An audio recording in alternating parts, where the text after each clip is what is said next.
Hello everyone, this is Evie Lupine. Welcome back to my channel, and today I have another video for you all. Today we are going to be discussing if brats make good submissives. Now recently I joined Twitter, which I cannot believe that I have joined Twitter, but it was for a good reason. I actually worked on a collaboration with a fellow YouTuber, and fingers crossed, by the time you guys see this video it will be edited and uploaded, and I am very excited to see what it ends up looking like in the end. But while I was on Twitter, I realized that it was actually a really great place to network with other YouTubers and with other content creators, podcasters, professional BDSM educators, all kinds of people. And I thought that was really interesting, and I ended up following a lot of people. And one day, while I was just scrolling through my Twitter feed like you do, I saw a retweet that I could not quite believe that I was seeing, because this was from somebody who is a very prominent, well-known, published BDSM educator who has tens of thousands of followers, and they were retweeting somebody who also had tens of thousands of followers. So this was just not some random person on the internet making a comment, and I'm not going to say who they are, because if you want to figure it out, you can do so for yourself, and I'm not here to drag anybody. But this was not just somebody with no influence who was expressing their opinion. This was somebody who's prominent and looked up to as an educator, somebody that people will form their opinions about BDSM on based on what they're saying. This is why I'm always so careful with my content, because even though I am nowhere near the level of influence of these people, I understand that you guys are coming to me because you want my perspective on things, and I think it's my duty as a content creator to make sure that I am presenting the most accurate and the most fair representation of all kinds of BDSM lifestyles and relationship types that I can. And what that tweet was, let me just pull it up here on my phone, because even though it got burned into my head, because that's why I'm making this video, I still want to make sure that I'm quoting them correctly. It says, "When a sub calls themselves a brat with pride, it sets off giant warning alarms in my head. I hear it as, I will make you work extra to dominate me, and I will not only reject your efforts, but I also won't appreciate you." And when I read that, I was like, what? I could not believe not only what the original person had said, but that this very prominent educator had retweeted it without any further comment whatsoever. Because while I guess that's fine to have it as your own personal opinion, as wrong as it is to me, I don't think that they quite realize that just tweeting that off the way that they did is invalidating and belittling a very large portion of the BDSM community, and telling them that they're basically not real submissives, and that they are not worthy of being dominated, and that they are bad people, essentially. And what was even more shocking to me was when I was going through the post that this person had made, all of the people who were retweeting it and commenting with, clapping emojis and "say it louder for the back," like "so true, girl," like all of this, like people just wholeheartedly like went in on this, and I could not believe it, because as somebody whose community and whose friends are predominantly brats, I would say at least like 70% of the female S-leaning type people in my community are somewhere on like the bratty masochist end of the spectrum. I have never individually encountered a problem with any of the people I know that identify as brats because they are brats. Now, this is not to say that brats are immune to problems as submissives, but any submissive can have problems or not do their BDSM in an ethical way, or be pushy or top from the bottom. It's not exclusive to brats, though. And I kind of want to talk about why I think comments like this pop up, and kind of go more into why I think this mindset has become the way that it is, and then also kind of going into why that it's wrong. But I do want to do my due diligence here and hopefully try to explain a little bit where I think this perspective is coming from, because the term brat, while it is a term that has a long life in BDSM, same as terms like mistress or master or sir, the current usage of it is definitely different than the way that it has always been. There are a lot more people self-identifying as brats with pride, and if you are a brat, you should have pride in who you are, the same way that anybody else should be able to self-identify with pride. The idea that brat is not just a derisive comment or a way of belittling the style of somebody's submission or trying to put somebody down and tell them they're not really submissive is kind of a new thing. And it's something that I think a lot of people in the community have recaptured. So, first of all, I think the term brat for people in this segment of the community, shall we say, conjures up images of people who willfully defy rules, don't have any intention of respecting power exchange, don't actually really care about their dominant that much or what their dominant wants out of a relationship. They want to be chased. They want to be pursued by their partner, and that's sort of the motivation for bratting. Is I want somebody to work really, really, really hard to earn my affections. And honestly, especially coming from a couple of pro-doms, like, I could make the exact same comment about pro-doms. Isn't that also kind of about being unreachable and being cold and being pursued by people who will never be worthy? That would be a really, really stereotypical comment for me to say about pro-doms, because doms in general, not just ones who do so professionally, have a wide range of motivations and a wide range of the way that they exhibit dominance. So let's not stoop to their level. But just as an example, it's something that you can very easily turn on its head and apply to multiple different kinds of BDSM relationships, and it's not exclusive to just brats.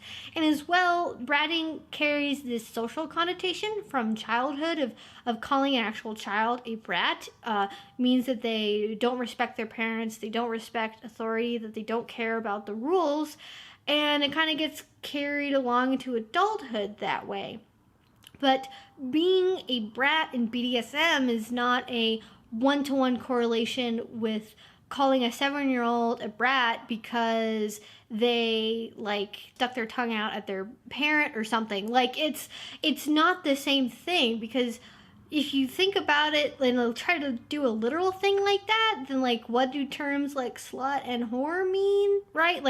It's common words that we use in BDSM. I think sometimes for some people, they take it in a very literal way and don't necessarily think about the larger context. That just infuriates me. But with brats, brats in BDSM who self-identify that way are generally people who have masochistic tendencies, or for whatever reason, don't necessarily have to be masochists, but they very commonly are, have formed a mental narrative around what their submission looks like in the form of being defiant and then being overpowered in order to feel secure and safe in their submission. We all come up with ways that we deal with our submission, with our needs in BDSM, with our sexuality, and for some of us, we create specific narratives. We have certain roles that we play because that is how we feel comfortable executing those roles. And particularly when it comes to things as deep as power exchange and as intense as pain play, it makes sense that people would come up with rationalities in their head where they pursue bratting as their style of submission, because they are not just giving up. They are not just a wilted flower. They are not just a demure, a quiet slave. They accept their submission only when they are presented with a dominant and presented with an act of dominance that convinces them to be submissive, shall we say. It's basically about knowing where the boundaries of the relationship are, being reminded of those boundaries when they act out, because they want to know where those boundaries are. They want to know that the relationship is secure and that it's there and that it's present and the dominant is enforcing the rules, and they want the relationship to be there.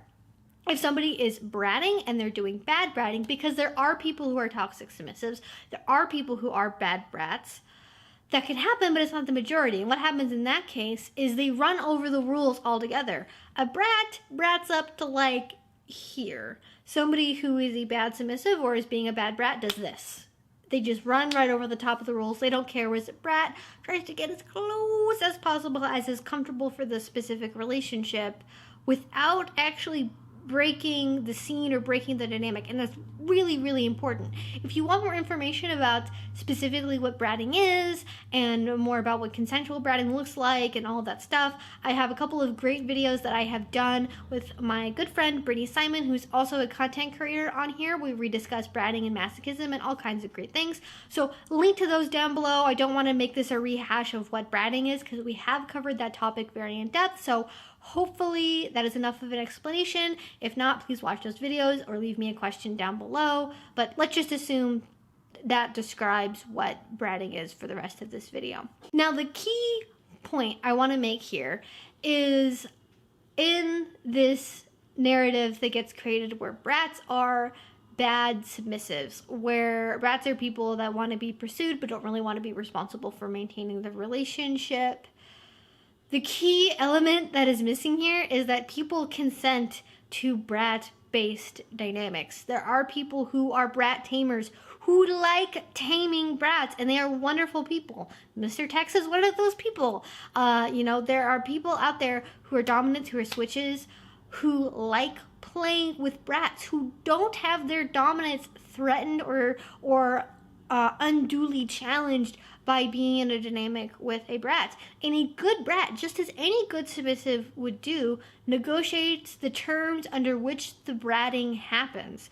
So bad bratting, air quotes, the kind of bratting that this post is talking about is something where bratting just happens randomly out of the blue, and it just is something that the dominant has no control over if it happens or not. They just kind of act in whatever way that they feel like, and they're defiant whenever they feel like, and in any way that they want to.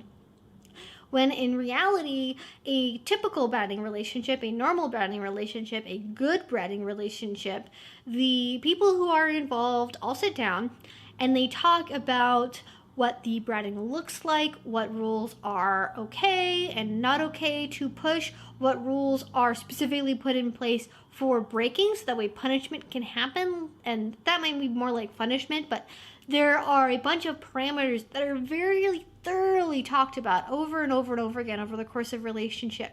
So that way each party knows exactly what's going to happen and exactly which buttons can be pushed when, what kind of punishments are going to happen, how can they act at certain times, how can they signal to their partner, can I take this up a notch, should I bring it back down?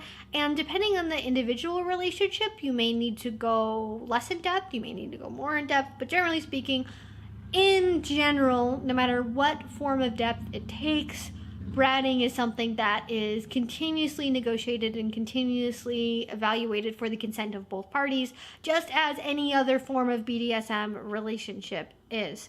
And moreover, this is another key point I want to make here, is that bratting does not just have to look one way. There is no one way of bratting, and I think people get this stereotypical picture of what bratting looks like from the idea that all brats are masochists, and a lot of them are, but that doesn't mean that the brat cannot also have other aspects of themselves that they partake in BDSM. A brat, even if it's somebody who identifies as being a brat, that does not mean that is the only thing that you do or the only thing that you are in BDSM. Most of us have overlapping identities. Most of us have overlapping activities that we enjoy that extend beyond the boundaries of our primary identification. Like, I am a pet player, but I am also a rope bottom, a needle bottom, a fire play bottom. I am also a service submissive. I do a bunch of stuff that has nothing whatsoever to do with puppy play. And in the same vein, somebody who is a brat can not only be a masochist and enjoy impact play, they can also enjoy bondage, they can also enjoy service submission, they can also enjoy predicament play, they can also enjoy boredom play, they can also enjoy being human furniture. There's a million things that somebody who identifies as a brat can do that has nothing to do with bratting, and maybe for the individual relationship, bratting takes a little bit of its flavor into each one of those things, like maybe the start of a scene where they're acting as human furniture and they're forced to kneel as a stool for 20 minutes or whatever, starts out with a little bratting back and forth just to kind of get the energy of the scene going. And I know so many people who are brats who do make wonderful service submissives, who do make wonderful rope bottoms, who do other things in BDSM besides just bratting, and they know where the boundaries start and where the boundaries end, and they know the difference between we're going to be doing a bratty impact play scene and I'm going to a high protocol party, so I'm going to be on my best behavior and I promise I'm not even going to stick out my tongue, not even once. And they know where those boundaries are and they respect where those boundaries are, because really, it's like there is this it's like there's layers to it, I guess, let's say. Not only with rules, but also unspoken rules without expectations for the health of the relationship. And then there's like this box, and this is like the unbreakable box, where if you were to violate those rules, those norms, those whatever they are, that would break the relationship, that would end the relationship.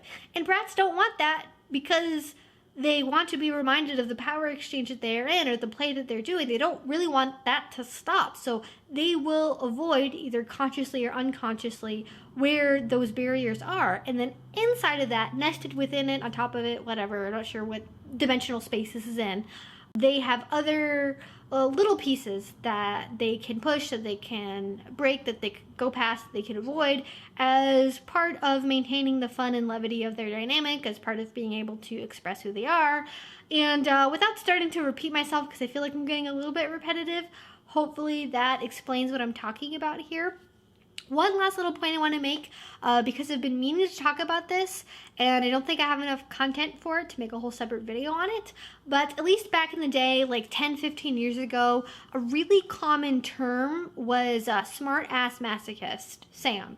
And that was all over the place. And I think today, brat has sort of replaced Sam, but not everybody is up to speed on the fact that that has happened. So they're like, well, if they were, you know, really caring about the BDSM dynamic, why don't they call themselves a Sam? But at the same time, I think bratting incorporates more types of play and relationships and dynamics than Sam does, and terms just change. This doesn't have to be for any goddamn reason.